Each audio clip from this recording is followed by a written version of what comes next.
प्रधानाचार्य जी को सादर आमंत्रित करता हूं कि वो आएं और अपने विचार रखें, आपको लाभान्वित करेंगे। आदरणीय प्रधानाचार्य जी।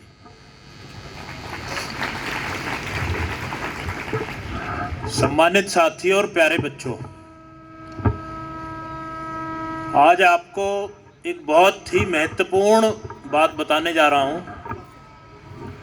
हमारे प्रदेश में, उत्तर प्रदेश में लगभग 27,500 माध्यमिक विद्यालयों की ग्रेडिंग हो रही है। पिछले 2-3 वर्षों से हो रही है ये, और उसमें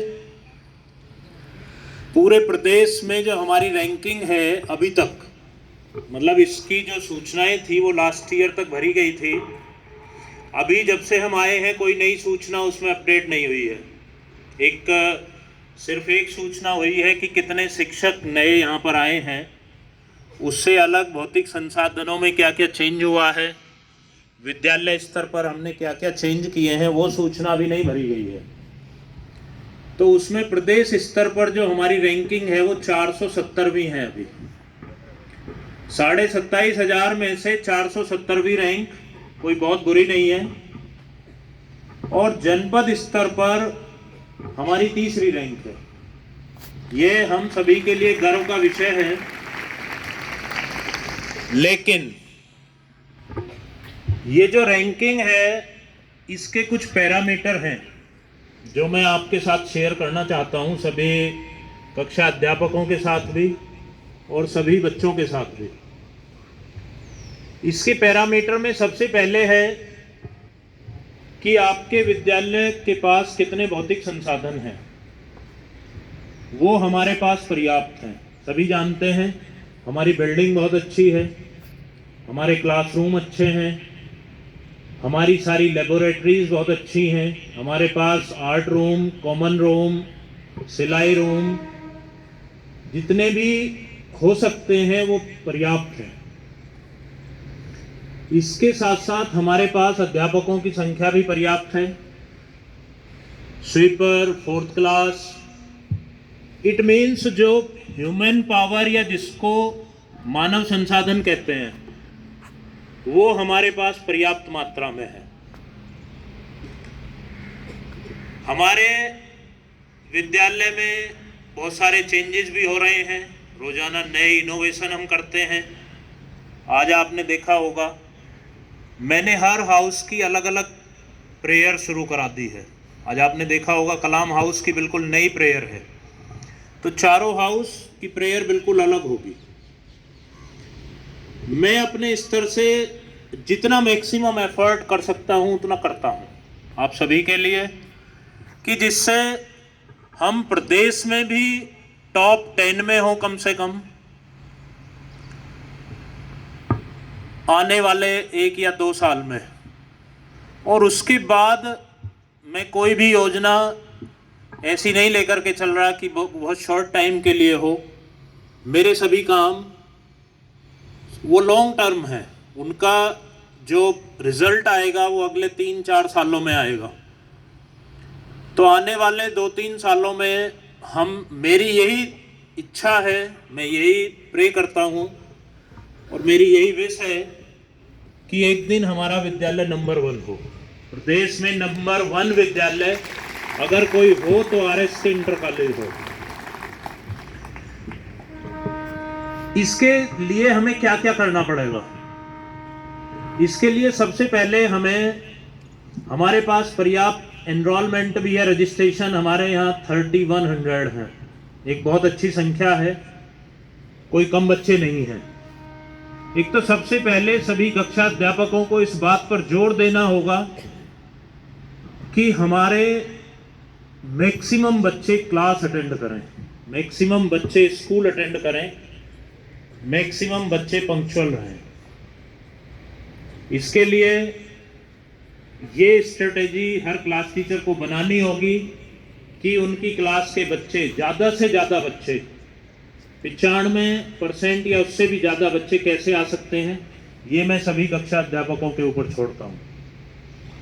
उसके बाद अनुशासन की जो पूरी टीम है वो ये देख ले कि विद्यालय में किसी तरह की कोई अनुशासनहीनता तो नहीं हो रही है। उसके पश्चात जो हमारे विषय अध्यापक हैं वो सभी ये देख लें कि बच्चों का सिलेबस, बच्चों का जो पाठ्यक्रम है वो दिए हुए शैक्षिक पंचांग के अनुसार हम करा भी रहे हैं या नहीं करा रहे हैं। सभी विषय अध्यापक अपनी अपनी टीचर्स डायरी बना भी रहे हैं या नहीं बना रहे। ये मैं पैरामीटर बता रहा हूं जो हमारी ग्रेडिंग के पैरामीटर हैं। इसके साथ साथ सबसे महत्वपूर्ण है हमारा परीक्षा, एग्जाम, कि हमारी परीक्षा जो है वो किस तरह की हो रही है, उसका लेवल क्या है और उसका रिजल्ट क्या है। बच्चों में जो मैक्सिमम आउटकम होना चाहिए, मिनिमम लर्निंग लेवल और मैक्सिमम आउटकम, ये दो चीजें होती हैं। मिनिमम लर्निंग लेवल तो वो होता है कि सपोज कोई बच्चा कक्षा 6 पास करके कक्षा 7 में आता है, तो जब वो कक्षा 6 पास कर लेता है तो उसको कक्षा 6 के लेवल तक का आना चाहिए। ये तो बच्चे का मिनिमम लर्निंग लेवल है। मैक्सिमम आउटकम ये है कि जो हमें पढ़ाया गया है और जो एग्जाम में आ रहा है उसको हम अच्छे से करें, जिससे हमारे मार्क्स अच्छे आए, हमारा रिजल्ट अच्छा हो। इसके पश्चात बोर्ड परीक्षा आती है। बोर्ड परीक्षा में अगर हम जनपद लेवल पर अपने बच्चों को मेरिट में लाते हैं तो उससे जनपद स्तर की मेरिट बनती है। अगर हमारा बच्चा मंडल में आता है तो उससे मंडल लेवल की बनती है, और स्टेट में अगर हम किसी बच्चे को ला पाते हैं तो उससे हमारा स्टेट की ग्रेडिंग डिसाइड होती है। तो मेरा सभी विषय अध्यापकों से ये अनुरोध भी है और एक निर्देश भी है कि जो बच्चे आपको लगता है इस आरएस के इंटर कॉलेज का नाम, आपका नाम, परिवार का नाम ऊंचा कर सकते हैं, उन पर और एक्स्ट्रा ध्यान दिया जाए।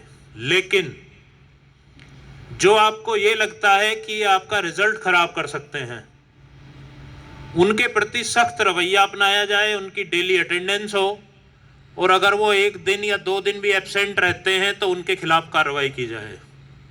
ये सभी विषय अध्यापकों से भी, कक्षा अध्यापकों से भी ये अनुरोध रहेगा मेरा कि किसी भी बच्चे के प्रति किसी भी तरह की पूर्वाग्रह से ग्रसित होकर के कोई बात ना की जाए। बिल्कुल ऑब्जेक्टिव रहिए। इस कैंपस में आने के बाद आपके लिए सब बच्चे बराबर हैं। आपके लिए फिर एक विद्यालय रह जाता है, उससे अलग और कोई संबंध आपका नहीं रहता। ग्रेडिंग में सबसे महत्वपूर्ण मॉर्निंग प्रेयर से लेकर के और इवनिंग तक हम किस तरह से अपने विद्यालय को चलाते हैं ये निर्धारित होता है। हमारे प्रैक्टिकल्स लेबोरेटरीज में जाकर के किस तरह से हो रहे हैं ये निर्धारित होता है। हमारे बच्चे अनुशासन में कैसे रहते हैं, हमारे बच्चे लंच के समय किस तरह का बिहेवियर करते हैं, ये सारे पैरामीटर वो हैं जिनसे हमारी ग्रेडिंग डिसाइड होती है।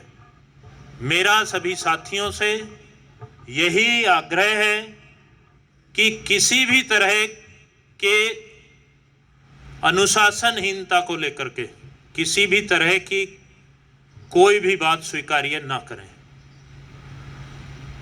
आप सबको एक अच्छा अवसर मिला है, मुझे भी ये सौभाग्य मिला है कि मैं आपके साथ काम करूं। एक बहुत अच्छी टीम मुझे मिली हुई है। I appreciate you all. और प्यारे बच्चों, आप सभी को आशीर्वाद। धन्यवाद।